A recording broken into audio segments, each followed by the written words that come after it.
It's called the Crucial Communist Act. It was introduced by Florida Representative Maria Elvira Salazar and a group of Republican lawmakers. The bill would require high schools nationwide to teach the history of communism.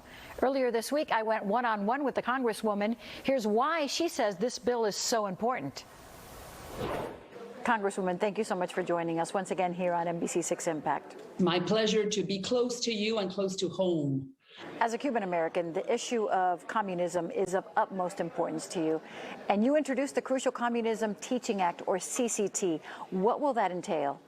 Well, that is going to teach kids across the United States the horrors of communism. I'm not sure if you know that 1/3 of our millennials or Gen Z, our youngsters, do not understand or know what communism is. And on the contrary, they look at socialism or communism with good eyes. And you know very well that communism means three things: repression, exile, and misery. So that's why I copied what Governor DeSantis did in Florida by trying to establish nationwide a law that will teach our American kids who do not have a point of reference because they did not live the Cold War, or they do not understand what the Soviet Union meant to this country, for them to understand that more than 100 million people died at the hands of communism and that ideology, which is the same thing as democratic socialism, because democratic socialism is the precursor of communism. That's what Chavez promised in Venezuela. That's what Fidel promised in Cuba. That's what Daniel is promising in Nicaragua. Well, you just talked about the repression in Cuba, and there have been demonstrations there. We've reported on them. The last one, which was planned, didn't turn out as many people as the first one. So as the repression continues on the communist island, what are you hearing from there, and what more do you think the U.S. can do? Well, the Biden administration, Jackie, have said it many times over. We need two things: leadership and connectivity. It's so simple for the Biden administration to give the green light to those two companies who own the technology, the stratospheric balloons. So when ETETSA, which is the Cuban-Chinese technology company, shuts down, we can turn on our own internet. And those Cubans who are in the streets of Havana being brutalized and being beaten, at least they know they're not alone. At least they know that the international community and us in the United States were watching their sacrifice. Cubans have lost everything, and now they lost fear. So the Biden administration needs to reward that and say, yeah, we're with you. We're with you. So let me give you the tools for everyone to see and for the Cubans to understand that they can shout on the streets of Havana what everything they want to. Libertad, vaccines, food embargo. Let them choose, but we want to see them. And the Biden administration has told me it's not so easy. It's not so. What do you mean it's not so easy? I have spoken with those companies. I know the technology is out there. Let's do the due diligence. Let's give them the opportunity to those two companies to prove that it cannot be done, that is not so easy. Sure it is. It's just that there is no political willingness.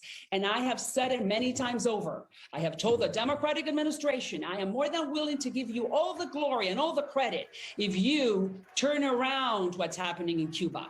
Silence from the State Department. I want to turn to Nicaragua, which there is a large community here in South Florida and in your district as well. And the political and humanitarian crisis there under the Ortega regime. Your bipartisan Renacer Act passed in Congress, and this was a big deal. And you have said that this will hit Ortega where it hurts. How so? Well, because we're not going to allow for Ortega, for Murillo, his wife, and his children to come to Miami and spend that money on Saks or on Broadway. They're not going to be able to come to New York City and shop, or to come to California and go to Disneyland. No. Now that money that was stolen from the Nicaraguans, from the national Treasury, they would have to stay in Managua. And at the same time, it sends the message to the international community that Daniel Ortega is a pariah and that we cannot do business with him. And not only that, now CAFTA, that free trade agreement between Central America and the United States, is going to be reviewed too, because you cannot do business with dictators who blatantly steal elections. 7 of the presidential contenders are in jail. One of them is Arturo Cruz. The other one is Chamorro. These are good people. These are decent people that their only sin was to run for president. and they're in jail. Keeping it in Latin America, to Colombia, where the U.S. officially pulled Colombian rebels FARC off of its terror group list. The administration says the move is meant to give the U.S. more flexibility in supporting the peace process, but you disagree. Why? Well, because the FARC is still a terrorist group. In this 5 years that they have signed, well, after they signed that peace treaty, more than 300 kidnappings, killings in the streets of Colombia or in the jungles have occurred at the hands of FARC.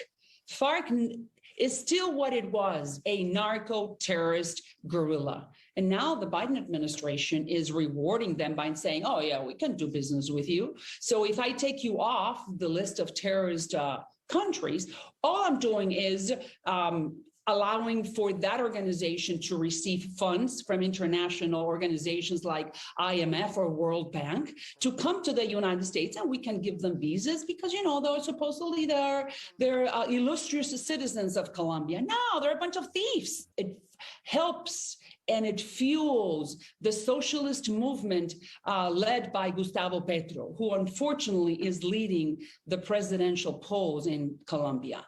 It's all this farce that democratic socialism and the socialists are good for the people. Oh, no. But unfortunately, they have not been beaten like the Cubans and like the Venezuelans. Because remember, Jackie, in 2000, when I was doing what you're doing right now, I interviewed Hugo Chavez, and he told me, oh, for Venezuela, I am going to bring democratic socialism, and we're going to have equality, and everyone is going to be able to enjoy the riches of the country. Look what happened. Today, 20 years later, the average Venezuelan weighs 15 pounds less because of lack of food. Is that what the FARC and Petro are going to be bringing to Colombia? And we don't want that because we have hundreds of thousands of Colombians in district number 27. And I know they feel like me. Enough of this. In the United States, with this law that we just presented in Congress, and enough in Latin America, our neighbors. Speaking of Latin America, we've been talking about the problems there. On the immigration front, there is a crisis at our border. You have said that you are sick of politicians who promise and fail to improve the U.S. immigration system and help the undocumented population. So in your estimation, what do you think needs to happen to fix the immigration problems here in this country? I'm going to be presenting an immigration reform law. The name is the Dignity Act, and we're going to be presenting that next year at the beginning of the year. And what I'm doing is, as I have been saying in the halls of Congress, the whole political elite, both parties, run away from the word immigration. I am running towards it. Why? Because the country needs it. And the GOP, the Republicans, we should step up to the plate and say that those who live here and have been here for more than 5 years, they need some type of dignity. Obviously, we need to seal the border. We cannot allow for another 2 million people that we don't even know who they are to be coming in, not being vetted. No, we need to seal the border. We need to put an order at the border and then take care of those people who are here already. And that is a very, very big challenge that I'm going to be meeting next year. But I am sure that at some point, this country, both political parties will understand that we need to fix the immigration mess we have. The last guy who did something was Ronald Reagan. 30 years ago that he did immigration, but now we are back in square one. And will the fate of dreamers be dealt with at some point? Absolutely. Dreamers, DACA, their parents, because the dreamers have parents and no one talks about them. So when you're talking about the dreamer, you're not saying that the parents face the situation where they have to abandon their kids in order to save them. No, TPS. Everyone who is illegal, everyone who's not documented will be taken care of. It sounds like it will include an earned path to citizenship.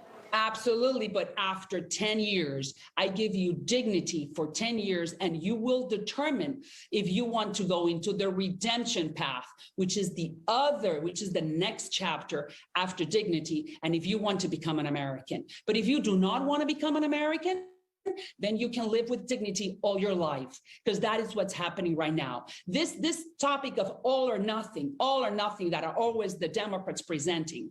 The Democratic Party has been playing political football with the Hispanics for the last 30 years. No more. Now it's time for us to come to the table and negotiate, both parties, Republicans and Democrats, what's better for our community. The Browns, the Latinos, the Hispanics. We're 60 million people. We're 20% of the population. It's time for us to be counted in, and for those politicians in both parties to talk to us and ask us, what is it that you guys need? Well, you know, what we need is dignity. Because if you go around Miami and we're surrounded by people that have no papers, all they tell you is, I want to be able to live and not to have to hide or feel that I'm in the shadow. And we're going to have to leave it there. Congresswoman Maria Elvira Salazar, thank you so much, as always, for joining us here on NBC6 Impact. Happy holidays to you and your